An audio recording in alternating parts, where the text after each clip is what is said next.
18 days mga kainlibing. 18 days. Yan na. Ganyan na kalaki. Oh. Pwede na silang patayan talaga ng ilaw sa araw. Kahit sa gabi. Kaso, unlimited naman ang kain nila. Hindi pwedeng patayan ng ilaw sa gabi.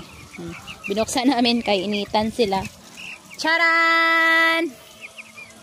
Mauna na ang hitsura sa 18 kaadlaw sa ating 45 days chicken. Naka-vitamin sila karon.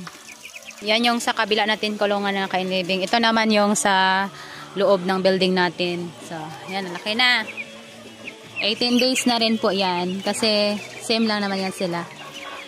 Tapos, crowded na sila mga kainlibing. Kaya pinaghati-hati na natin to. 18 days. Ganyan na kalaki guys. Ang 18 days na naka-vitamins pa rin sila. Tsaka pag sa gabi, may ilaw pa rin yan kasi unlimited naman yung kain pag 45 days chicken. Yan mga kainlibing, oh. So may sound tayo dito kay naamangod sa farm na to, manukan. So madami sana yan sila mga kainlibing, nilipat na dito, kay crowded na dito, over na. So ito na sila karon. Hello! So may idea kayo mga kainlibing na 18 days, inana nagdako. Naka-assist pa rin tayo ng vitamins para dili sila magkasakit.